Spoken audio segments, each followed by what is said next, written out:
18 दिसंबर को बांग्लादेश में एक गारमेंट फैक्ट्री में काम करने वाला 27 साल का दीपू चंद्र दास सुबह अपने घर से काम के लिए निकलता है। दोपहर तक आते आते उसे अपनी नौकरी से निकाल दिया जाता है। इतने में एक भीड़ इकट्ठी होती है और उस पर ब्लास्फेमी यानी प्रॉफिट का अपमान करने का आरोप लगाया जाता है। ये गुस्से में भरी भीड़ दीपू को पीट पीट कर उसे जान से मार देती है और फिर उसकी बॉडी को एक पेड़ से बांधकर उसमें आग लगाई जाती है। सवाल ये उठता है कि यहाँ पर दीपू ने एग्जैक्टली क्या किया था। बांग्लादेश की पुलिस को 4 दिन बाद भी इसका कोई सबूत नहीं मिलता कि दीपू ने किसी भी धर्म के खिलाफ कुछ भी कहा हो। दीपू के भाई का कहना है कि दीपू ने रिसेंटली फ्लोर मैनेजर से प्रमोट होकर सुपरवाइजर बनने के लिए एक एग्जाम दिया था और इसी पोजीशन पर ही उसका फैक्ट्री में काम करने वाले कई और लोगों से डिस्प्यूट था। उनके अनुसार इस वर्क प्लेस डिस्प्यूट की वजह से दीपू की हत्या की गई। 18 दिसंबर को वर्ल्ड अरेबिक लैंग्वेज डे होता है और उस दिन फैक्ट्री में फंक्शन ऑर्गेनाइज किया जा रहा था। इसको लेकर कहा जाता है कि बाकी वर्कर्स ने जानबूझकर यह अफवाह फैलाई कि दीपू ने प्रॉफिट के खिलाफ कुछ बोला। ये सीधे तौर पर एक हेट क्राइम है जहां पर एक माइनॉरिटी वर्कर को निशाना बनाया गया। साथ ही साथ अफवाहों के आधार पर किसी की मॉब लिंचिंग किया जाना ये एक बहुत ही खतरनाक ट्रेंड बनता जा रहा है पूरे साउथ एशिया में। बांग्लादेश में ही नहीं बल्कि पाकिस्तान से भी ऐसी खबरें आई हैं, इंडिया से भी ऐसी बहुत खबरें आई हैं। चाहे आप 17 दिसंबर का ये केस देखो जहां पर केरला में एक माइग्रेंट वर्कर की मॉब लिंचिंग कर दी गई क्योंकि अफवाह फैली कि उसने चोरी करी थी, या फिर 2020 का फेमस पालघर केस जहां पर साधुओं की मॉब लिंचिंग कर दी गई क्योंकि अफवाह फैली थी कि वो चाइल्ड किडनैपर्स थे। लेकिन बांग्लादेश की स्पेसिफिकली बात करी जाए तो वहां लॉ एंड ऑर्डर का वैसे ही पिछले कुछ महीनों से बहुत बुरा हाल चल रहा है। 18 दिसंबर को ही बांग्लादेश के एक बड़े स्टूडेंट लीडर शरीफ उस्मान हादी की मौत हुई थी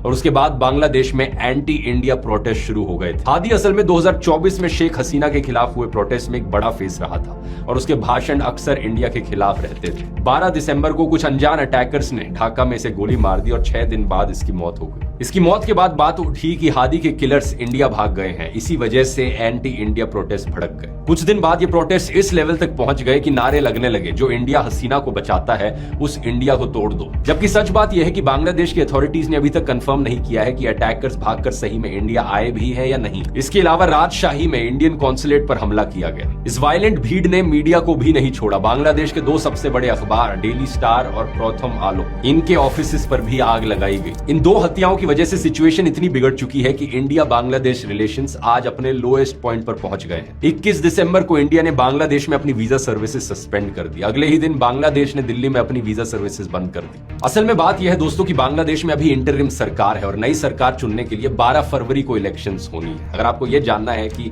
पिछली सरकार का तख्ता पलट कैसे हुआ, शेख हसीना को कैसे सत्ता से हटाया गया, तो इसकी बात मैंने डिटेल में इस वाले वीडियो में करी है।